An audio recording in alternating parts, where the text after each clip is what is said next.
महायुतीत सहभागी होण्यासाठी अमित शहांच्या घरी 10 वेळा बैठका, अनौपचारिक गप्पांमधून अजित पवारांची माहिती, मास्क आणि टोपी लावून जात असल्याचंही वक्तव्य.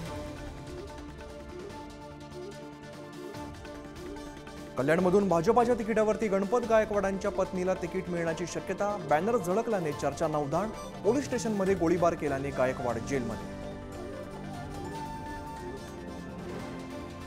शिंदेंच्या शिवसेनेकडून विधानसभेची तयारी सुरू, पहिल्या टप्प्यामध्ये 46 विधानसभा प्रभारी जाहीर, 93 विधानसभा निरीक्षकांच्या नियुक्त्या जाहीर. विधान परिषदेतील नवनिर्वाचित सदस्यांचा शपथविधी सोहळा संपन्न, पंकजा मुंडे, सदाभाऊ खोत, मिलिंद नार्वेकरांसह इतर आमदारांनी घेतली आमदारकीची शपथ.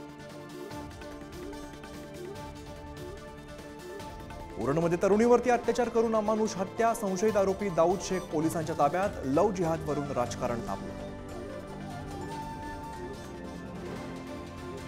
डोंबिवलीतील शिळीफाट्याच्या मंदिरातील सामूहिक बलात्कार प्रकरणात उज्ज्वल निकम सरकारी वकील, महिलेवरती बलात्कार करून हत्येचा 3 पुजाऱ्यांवरती आरोप, तर नवी मुंबईत संतप्त नागरिकांचं आंदोलन. आज सकाळपासून कोल्हापुरातील पंचगंगेची पाणी पातळी घटण्यास सुरुवात, राजाराम बंधाऱ्याच्या पाणी पातळीत सुद्धा घट, पुराचा धोका मात्र कायम. सांगलीतील कृष्णा नदीची पाणी पातळी 40 फुटांवर, सध्या पावसाची विश्रांती, मात्र पुराचा धोका कायम, शिराळा आणि वाळवा तालुक्यांना मोठा फटका.